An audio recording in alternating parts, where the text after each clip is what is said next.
여러분이 드라마나 영화에서 보시는 화려한 궁궐의 모습, 그 속에서 절대 권력을 휘두르는 왕의 위엄 뒤에는 상상조차 알 수 없는 불편한 진실이 숨어 있습니다.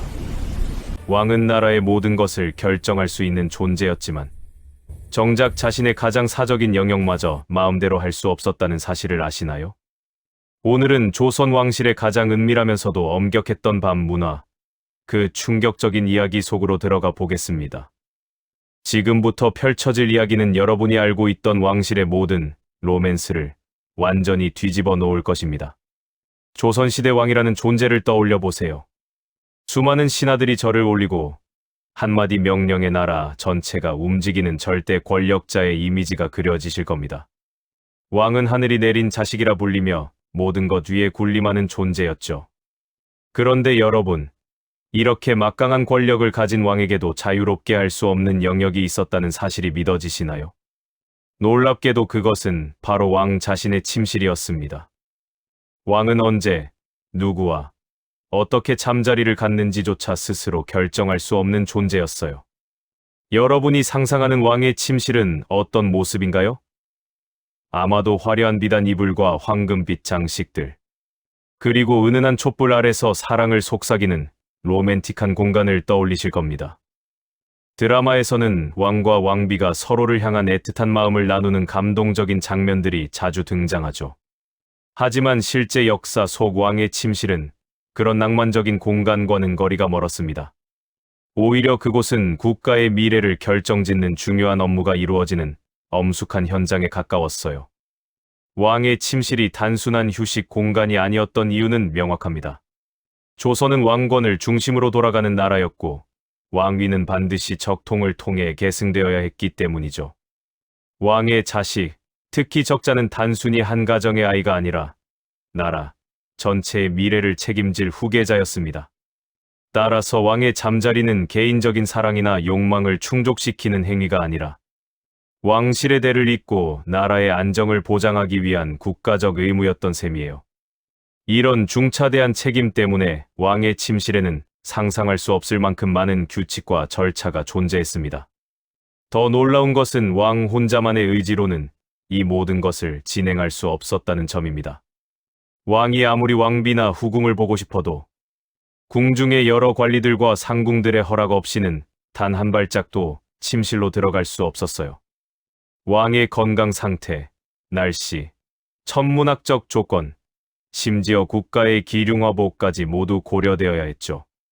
이런 복잡한 절차를 거쳐야만 비로소 왕은 자신의 침실 문을 열 수 있었습니다. 천하를 호령하던 절대 권력자가 정작 자신의 가장 사적인 영역에서는 완전히 통제받는 존재였다니 아이러니하지 않나요? 실제로 역사 기록을 살펴보면 많은 왕들이 이런 엄격한 규칙 때문에 고통받았던 흔적들이 나타납니다. 일부 왕들은 사랑하는 후궁을 만나고 싶어도 절차가 너무 복잡해서 포기하기도 했고, 어떤 왕들은 규칙을 어기고 몰래 만났다가 큰 논란에 휩싸이기도 했죠. 성군으로 칭송받던 왕들조차 이 문제만큼은 자유롭게 해결할 수 없었습니다. 왕이라는 자리가 얼마나 무거운 짐이었는지 이런 일상적인 부분에서도 확실히 느낄 수 있어요. 조선 왕실에서 왕의 침실을 이렇게까지 철저하게 관리한 데는 여러 이유가 있었습니다. 우선 왕의 건강을 보호해야 했어요. 왕이 과도한 성생활로 건강을 해치면 국정 운영에 차질이 생기니까요. 그리고 후계자 문제도 중요했습니다. 적통이 아닌 서울 출신 왕자들이 늘어나면 왕위 계승을 둘러싼 권력 다툼이 벌어질 수 있었거든요. 또한 왕비와 후궁들 사이의 질투와 갈등을 최소화하기 위해서 공정한 규칙이 필요했습니다. 이 모든 것들이 복합적으로 작용하면서 왕의 침실은 점점 더 복잡하고 엄격한 규칙들로 둘러싸이게 되었죠. 왕과 왕비가 함께 밤을 보내기 위해서는 가장 먼저 날짜를 정하는 과정이 필요했습니다. 그런데 이 날짜를 정하는 일이 여러분 생각보다 훨씬 더 복잡하고 신중한 절차였어요. 왕이 마음대로 오늘 밤 왕비를 만나겠다고 결정할 수 없었죠. 반드시 궁중의 관리들이 여러 가지 요소들을 종합적으로 검토한 후에야 적절한 날짜가 선정되었습니다. 이 과정에서 가장 중요한 역할을 한 것이 바로 관상감과 내의원, 그리고 제조상궁이었어요. 관상감은 조선시대 천문과 지리, 역법을 담당하던 관청이었습니다. 이곳에서는 별의 움직임과 달의 변화, 계절의 흐름 등을 면밀히 관찰했죠. 왕의 합궁일을 정할 때도 이런 천문학적 지식이 총동원되었습니다. 음양오행 사상에 따라 우주의 기운이 조화를 이루는 날을 찾아내야 했거든요. 양의 기운과 음의 기운이 적절히 균형을 이루고 오행의 흐름이 순조로운 날이어야만 좋은 후사를 얻을 수 있다고 믿었어요. 따라서 관상감의 관리들은 복잡한 계산과 점성술적 해석을 통해 적절한 날짜를 추천했습니다. 내의원은 왕의 건강을 책임지는 어이들이 모여있는 곳이었습니다. 이들은 왕의 몸 상태를 매일같이 점검하고 기록했죠. 왕이 아무리 건강해 보여도 맥을 짚어보고 안색을 살피고 식사량과 배설 상태까지 꼼꼼히 확인했습니다. 합궁일을 정할 때는 이런 건강 상태가 최우선적으로 고려되었어요. 왕이 조금이라도 피곤하거나 컨디션이 좋지 않으면 아무리 좋은 날이라도 합궁을 미뤘습니다. 왕의 정력이 충분한지, 체력적으로 무리가 없는지를 판단하는 것도 어이들의 중요한 임무였죠. 제조상궁은 왕비의 처소를 관리하는 최고위 상궁이었습니다. 이 사람은 왕비의 몸 상태와 생리 주기를 정확히 파악하고 있어야 했어요. 왕비가 생리 중이거나 몸이 좋지 않을 때는 당연히 합궁이 불가능했죠. 또한 임신 가능성이 가장 높은 시기를 계산해서 그 시기에 맞춰 합궁일을 조정하기도 했습니다. 제조상궁은 왕비의 모든 일상을 관찰하면서 최적의 타이밍을 포착해야 하는 막중한 책임을 지고 있었어요. 이 세 기관에서 각자의 전문 분야를 검토한 후 모든 조건이 완벽하게 맞아떨어지는 날을 찾아내면 그제야 합궁일이 결정되었습니다. 하늘의 기운도 좋고 왕의 건강도 최상이며 왕비의 몸 상태도 완벽한 그날 말이죠.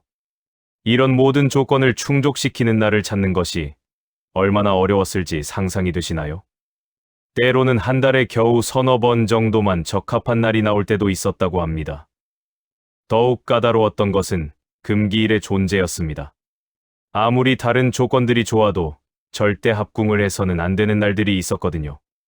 우선 천둥과 번개가 치는 날은 무조건 피해야 했습니다.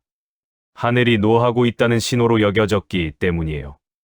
강한 바람이 불거나 비가 심하게 오는 날도 좋지 않다고 생각했죠. 이런 날 합궁을 하면 태어날 아이에게 나쁜 영향을 미친다고 믿었습니다. 국가에 중요한 일이 있을 때도 합궁은 금지되었습니다. 예를 들어 선왕이나 왕실의 중요한 인물이 돌아가신 지 얼마 되지 않았을 때는 상복을 입은 기간 동안 절대 합궁을 할 수 없었어요. 또한 나라에 큰 재난이나 전쟁, 역병 같은 흉사가 있을 때도 마찬가지였죠. 왕은 백성의 아버지로서 슬픔과 고통을 함께 나눠야 한다는 유교적 관념 때문이었습니다. 이런 때에 왕이 사적인 즐거움을 추구한다면 백성들의 원망을 사게 된다고 여겼어요. 종묘나 사직에 제사를 지내기 전날 밤에도 합궁은 금기시되었습니다. 제사는 가장 정결하고 경건한 마음으로 지내야 하는 의식이었기 때문에 그 전날 밤에는 몸과 마음을 깨끗이 해야 했죠. 합궁은 몸을 더럽히는 행위로 간주되었기에 제사 전에는 절대 삼가야 했습니다. 이런 금기일들을 모두 피하고 나면 실제로 합궁이 가능한 날은 생각보다 많지 않았어요. 심지어 계절에 따라서도 선호도가 달랐습니다. 봄과 가을은 음양의 조화가 가장 좋은 계절로 여겨져서 합궁하기에 적합하다고 생각했어요. 반면 한여름의 무더위나 한겨울의 추위는 왕의 건강에 부담을 줄 수 있다고 보았죠. 물론 계절을 선택할 수는 없었지만 가능하면 기후가 온화한 시기에 합궁일을 배정하려고 노력했습니다. 이렇게 복잡한 절차를 거쳐 합궁일이 정해지면 왕에게 그 날짜가 공식적으로 통보되었습니다. 왕은 그날을 위해 미리 준비를 시작해야 했어요. 몸가짐을 조심하고 음식을 가려 먹으며 충분한 휴식을 취해야 했죠. 합궁일이 다가올수록 왕의 일정도 조절되었습니다. 너무 피곤한 업무는 피하고 정신적으로 안정을 취할 수 있도록 배려받았어요. 왕의 침실은 사랑을 나누는 공간이 아니라 국가의 미래를 위해 철저히 계획되고 관리되는 업무 현장이었던 셈입니다. 드디어 모든 조건이 갖춰지고 하늘이 허락한 그날이 밝았습니다. 하지만 왕의 하루는 여느 때와 크게 다르지 않게 시작되었어요. 아침 문안 인사를 받고 조정회의에 참석하고 신하들의 보고를 듣는 일상적인 업무들을 수행했죠. 다만 합궁일이라는 것을 아는 궁중의 모든 사람들은 왕의 컨디션을 더욱 세심하게 살폈습니다. 어이들은 평소보다 더 자주 왕의 맥을 짚었고 상궁들은 왕의 식사를 특별히 신경 써서 준비했어요. 해가 질 무렵이 되면 본격적인 준비가 시작되었습니다. 왕은 먼저 목욕제계를 해야 했어요. 이것은 단순히 몸을 씻는 것 이상의 의미가 있었습니다. 정신적으로도 깨끗해지고 잡념을 버리고 마음을 가다듬는 의식적인 행위였죠. 특별히 향을 넣은 물에 몸을 담그고 머리부터 발끝까지 깨끗이 씻었습니다. 이 과정에서도 내관들이 옆에서 시중을 들었는데 왕이 혼자 할 수 있는 일은 정말 하나도 없었던 셈이에요. 목욕을 마치면 특별한 옷으로 갈아입었습니다. 평소에 입는 용포가 아니라 좀 더 간소하면서도 격식을 갖춘 옷차림이었죠. 너무 화려하거나 무거운 옷은 피했습니다. 왕비도 마찬가지로 목욕제계를 하고 단정한 옷으로 갈아입었어요. 왕비의 처소인 중궁전에서는 이미 몇 시간 전부터 분주한 준비가 이루어지고 있었습니다. 침실을 깨끗이 정돈하고 은은한 향을 피우고 적절한 온도를 유지하기 위해 화로를 준비했죠. 모든 준비가 끝나면 왕은 중궁전을 향해 출발했습니다. 이때 왕의 행차는 대단히 조용하게 이루어졌어요. 평소처럼 큰 행렬을 이루거나 요란하게 움직이지 않았습니다. 몇몇 내관들만 조용히 뒤를 따랐죠. 어두운 궁궐의 복도를 지나 중궁전에 도착하면 제조상궁이 문 앞에서 왕을 맞이했습니다. 왕비가 준비되었음을 알리고 왕을 침실로 안내하는 것이죠. 침실 안으로 들어가면 왕비가 공손히 왕을 맞이했습니다. 하지만 여기서 끝이 아니었어요. 왕과 왕비가 마주 앉아 차를 마시거나 간단한 대화를 나누는 시간이 있었죠. 이것도 일종의 격식이었습니다. 너무 급하게 일을 진행하는 것은 품위 없는 행동으로 여겨졌거든요. 두 사람은 적절한 시간 동안 서로의 안부를 묻고 가벼운 이야기를 나누었습니다. 본격적인 합궁이 시작되기 전에 상궁들이 마지막으로 침실을 점검했습니다. 모든 것이 제대로 준비되었는지 확인하고 필요한 물품들이 갖춰져 있는지 살폈죠. 그리고 나서야 비로소 상궁들이 물러나고 왕과 왕비만의 시간이 시작되는 것처럼 보였습니다. 하지만 여기에 가장 충격적인 진실이 숨어 있었어요. 상궁들은 침실 밖으로 나가긴 했지만 결코 멀리 가지 않았습니다. 침실 문 바로 밖, 그곳에는 숙직을 서는 상궁 몇 명이 자리를 잡고 앉아 있었습니다. 이들의 임무는 무엇이었을까요? 믿기 어렵겠지만 이들은 침실 안에서 나는 모든 소리를 듣고 있어야 했어요. 이것을 청청이라고 불렀는데 말 그대로 귀 기울여 듣는다는 뜻이었죠. 왕과 왕비의 대화 소리, 움직임, 심지어 숨소리까지 모두 들을 수 있는 위치에 있었습니다.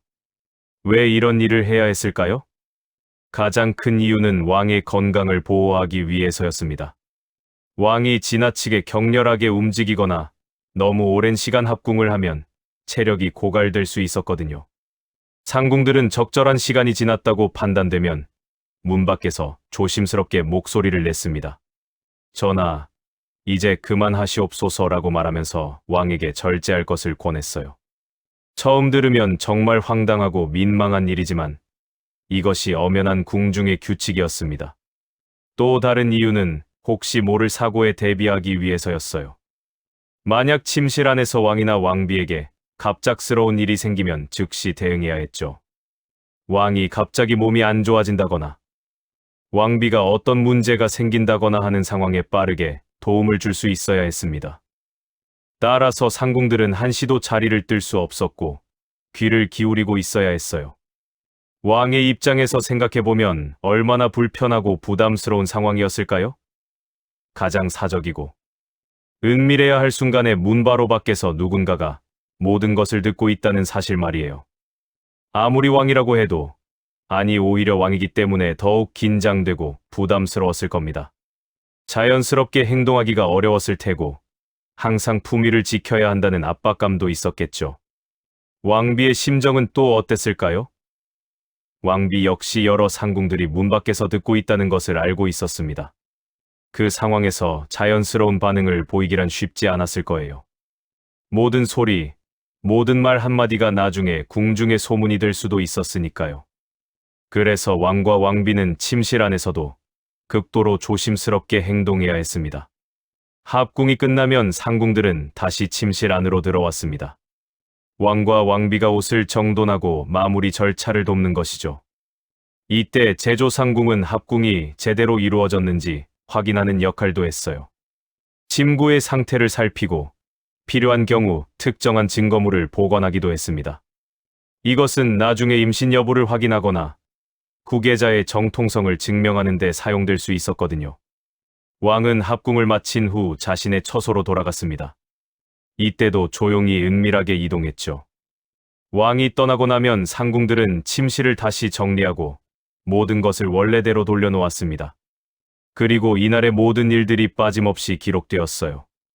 날짜, 시간, 왕의 상태, 왕비의 반응 등 세세한 부분까지 모두 문서로 남겨졌습니다. 이 기록들은 후궁이 임신했을 때 임신 시기를 확인하거나 왕자가 태어났을 때 정확한 수태일을 계산하는 데 활용되었죠. 합궁과 관련된 공식적인 절차들도 복잡했지만 그 이면에는 훨씬 더 치열하고 은밀한 권력 다툼이 존재했습니다. 왕의 침실은 단순히 후계자를 낳는 공간이 아니라 엄청난 권력이 오가는 정치적 전쟁터였거든요. 왕비와 후궁들, 그리고 그들을 둘러싼 세력들은 왕의 총애를 받기 위해 온갖 방법을 동원했습니다. 먼저 후궁들의 경우를 살펴볼까요? 왕비가 아닌 후궁이 왕을 만나기 위해서는 훨씬 더 복잡한 절차가 필요했어요. 후궁은 자기 마음대로 왕에게 접근할 수 없었습니다. 반드시 왕비의 허락을 받아야 했죠.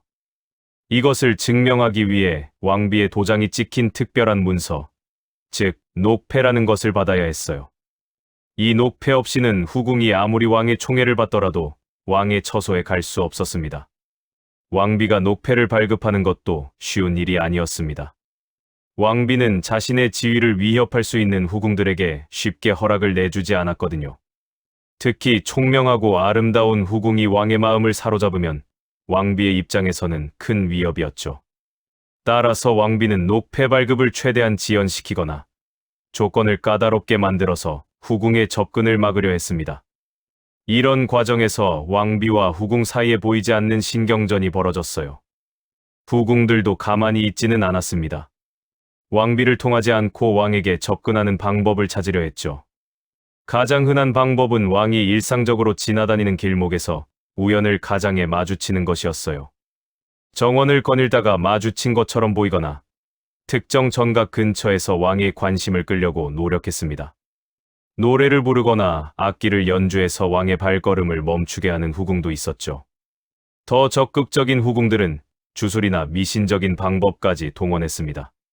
당시 궁중에는 여러 가지 미신이 퍼져 있었는데 그 중에는 왕의 마음을 사로잡는 주술도 있었어요. 예를 들어 왕이 지나다닐 문지방에 특별한 약초나 소금을 뿌린다거나 왕의 이름을 쓴 부적을 몰래 간직한다거나 하는 방법들이었죠. 물론 이런 행위들이 발각되면 큰 처벌을 받았지만 그럼에도 불구하고 왕의 총애를 받기 위해 위험을 감수하는 후궁들이 있었습니다. 향을 사용하는 것도 중요한 전략이었어요. 궁중에서는 다양한 향을 피웠는데 특정한 향은 사람의 마음을 편안하게 하거나 기분을 좋게 만드는 효과가 있다고 믿었습니다. 후궁들은 자신의 처소에 특별한 향을 피워서 왕이 그곳에 머물고 싶어 하도록 만들려고 했죠. 어떤 향은 최음 효과가 있다고 여겨지기도 했는데 이런 향을 구하기 위해 비싼 값을 치르는 후궁들도 있었습니다. 옷차림과 화장도 중요한 무기였습니다. 왕의 취향을 파악해서 왕이 좋아하는 스타일로 치장했죠. 왕이 화려한 것을 좋아하면 화려하게, 소박한 것을 선호하면 소박하게 꾸몄습니다. 심지어 왕의 일정을 미리 알아내서 왕이 자신을 볼 가능성이 높은 날에는 더욱 신경 써서 준비하기도 했어요. 상궁들에게 뇌물을 주고 왕의 동선이나 기분 상태에 대한 정보를 얻는 후궁들도 있었습니다. 재능을 뽐내는 것도 효과적인 방법이었어요.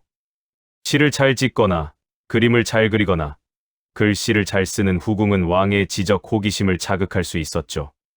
왕들 중에는 학문을 좋아하거나 예술적 소양이 높은 경우가 많았기 때문에 이런 재능은 큰 장점이 되었습니다. 후궁들은 자신만의 특별한 재능을 개발하고 닦아서 왕에게 어필하려고 노력했어요. 하지만 이런 경쟁은 때로 위험한 결과를 낳기도 했습니다. 후궁들 사이의 질투와 시기심은 상상을 초월했거든요. 왕의 총애를 받는 후궁은 다른 후궁들의 견제와 모함의 대상이 되었어요. 음식에 독을 타거나 거짓 소문을 퍼뜨리거나 심지어 주술로 저주를 거는 일까지 벌어졌습니다. 이런 사건들이 발각되면 관련된 후궁들은 모두 엄한 처벌을 받았지만 궁중의 암투는 끊이지 않았죠. 역사에는 이런 후궁들의 경쟁과 관련된 수많은 사건들이 기록되어 있습니다. 특히 연산군 시대에는 왕이 후궁들을 지나치게 총애하면서 궁중의 기강이 완전히 무너졌어요. 연산군은 공식적인 절차를 무시하고 자신이 원하는 여인이면 누구든지 궁으로 데려왔습니다. 기생은 물론이고 양반가의 부인까지 강제로 궁으로 끌고 와서 후궁으로 삼았죠. 이런 무질서한 행동은 결국 연산군의 폐위로 이어지는 원인 중 하나가 되었습니다. 반대로 성군으로 평가받는 왕들은 합궁 절차를 철저히 지키려고 노력했습니다. 세종대왕의 경우 정해진 날짜와 절차를 엄격히 준수했고 후궁들에게도 공정하게 대했다고 전해져요. 하지만 그런 성군들조차 때로는 규칙과 개인적인 감정 사이에서 갈등을 겪었습니다. 마음에 드는 후궁이 있어도 절차 때문에 쉽게 만날 수 없었고 왕비의 눈치를 봐야 하는 상황도 있었죠. 지금까지 살펴본 조선 왕실의 합궁 문화는 현대인의 시각에서 보면 이해하기 어려운 부분들이 많습니다. 왜 이렇게까지 복잡하고 엄격한 규칙을 만들어서 왕의 사생활까지 철저히 통제했을까요? 그 답은 조선이라는 나라의 본질적인 특성에서 찾을 수 있어요. 조선은 왕을 중심으로 돌아가는 나라였고 왕의 모든 행동은 국가적 의미를 가졌습니다. 왕의 침실이 중요했던 가장 큰 이유는 후계자 문제 때문이었습니다. 조선은 적장자 계승을 원칙으로 하는 나라였어요. 왕의 정식 부인인 왕비가 낳은 아들, 그 중에서도 첫째 아들이 왕위를 이어받는 것이 정석이었죠. 하지만 역사를 보면 이 원칙이 제대로 지켜진 경우가 오히려 드물었습니다. 왕비가 아들을 낳지 못하거나 적장자가 어려서 죽는 경우가 많았거든요. 이런 상황에서 후궁이 낳은 아들들이 왕위 계승 후보로 떠올랐습니다. 그러면 어느 후궁의 아들이 왕이 될 것인가를 둘러싸고 엄청난 권력 다툼이 벌어졌어요. 외척들이 개입하고 신하들이 파벌을 만들고 때로는 피비린내 나는 권력 투쟁으로 번지기도 했죠. 조선 역사에서 가장 비극적이었던 사건들 중 상당수가 이런 왕위 계승 문제와 연관되어 있습니다. 따라서 궁중에서는 왕의 합궁을 철저히 관리함으로써 이런 혼란을 최소화하려고 했어요. 왕비와의 합궁을 우선시하고 후궁들과의 만남은 엄격히 통제했습니다. 모든 과정을 문서로 기록해서 나중에 논란의 여지를 없애려고 했죠. 왕자가 태어나면 정확한 수태일과 출생 과정을 상세히 남겨서 정통성을 확보했습니다. 왕의 건강 역시 국가적으로 중요한 문제였습니다. 왕이 아프면 나라 전체가 혼란에 빠졌거든요. 특히 젊은 나이에 왕이 죽으면 어린 왕세자가 즉위하게 되고 그러면 외척이나 신하들이 권력을 잡게 되었어요. 이것은 왕권을 약화시키고 국가 운영에 큰 문제를 일으켰죠. 따라서 왕의 건강을 지키는 것은 국가 안정과 직결된 과제였습니다. 조선시대 사람들은 과도한 성생활이 건강을 해친다고 믿었어요. 특히 정력을 소모하면 기력이 약해지고 그러면 각종 질병에 걸리기 쉽다고 생각했죠. 실제로 의학적으로도 과도한 성관계는 체력 소모가 크고 특히 왕처럼 국정 운영이라는 막중한 업무를 수행하는 사람에게는 부담이 될 수 있었습니다. 그래서 어이들은 왕의 합궁 횟수와 시간을 엄격히 제한하려고 했어요. 유교적 도덕관도 중요한 역할을 했습니다. 유교에서는 절제와 자제를 미덕으로 여겼거든요. 욕망을 마음대로 풀어놓는 것은 품이 없고 저급한 행동으로 간주되었죠. 왕은 만백성의 모범이 되어야 하는 존재였기 때문에 더욱더 엄격한 도덕적 기준을 지켜야 했습니다. 따라서 왕이 여색에 빠지거나 후궁들에게 지나치게 집착하는 것은 성군의 모습이 아니었어요. 신하들은 왕이 합궁에 너무 많은 시간을 할애하면 직접 간언을 올렸습니다. 전하께서 여색에 빠져 국정을 소홀히 하신다는 식의 상소를 올리며 왕을 질책했죠. 이런 간언은 때로 왕의 자존심을 크게 상하게 만들었지만 신하들은 그것이 자신들의 의무라고 생각했습니다. 왕을 바른 길로 인도하는 것이 충신의 도리였으니까요. 실제 역사를 보면 이런 복잡한 규칙들이 완벽하게 작동한 것은 아니었습니다. 성군으로 불리는 왕들은 대체로 규칙을 잘 지켰지만 폭군이나 무능한 왕들은 규칙을 무시하고 자신의 욕망대로 행동했어요. 연산군처럼 궁중의 기강을 완전히 무너뜨린 경우도 있었고 광해군처럼 정치적 이유로 후궁 문제가 복잡하게 얽힌 경우도 있었죠. 그럼에도 불구하고 이런 규칙들이 500년 동안 유지되었다는 것은 분명 의미가 있습니다. 조선 왕실은 이런 엄격한 관리를 통해 왕실의 순수성을 지키려고 노력했어요.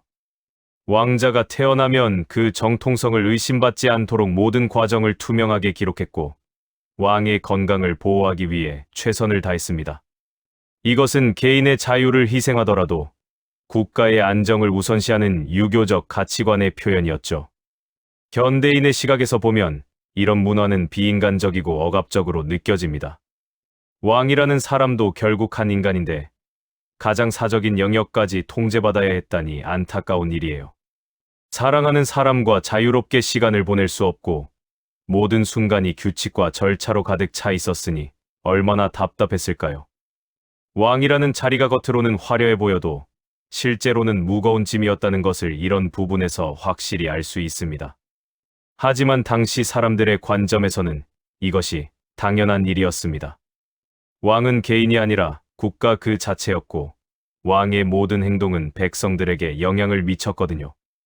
왕이 건강하면 나라가 안정되고 왕이 아프면 나라가 흔들렸습니다. 왕세자가 제대로 태어나고 자라야 왕조가 계속되고 그래야 백성들도 평안하게 살 수 있었죠.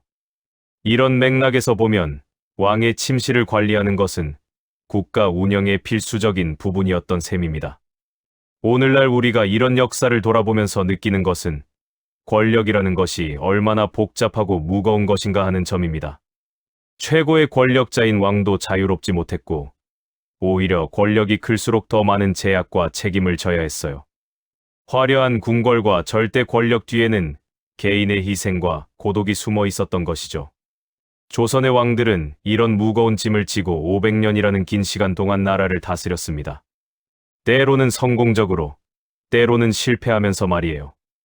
그들의 침실은 사랑이 있는 공간이 아니라 의무가 있는 공간이었고 로맨스가 아니라 책임이 있는 곳이었습니다. 이것이 바로 왕이라는 자리가 가진 진짜 모습이었던 것 같습니다.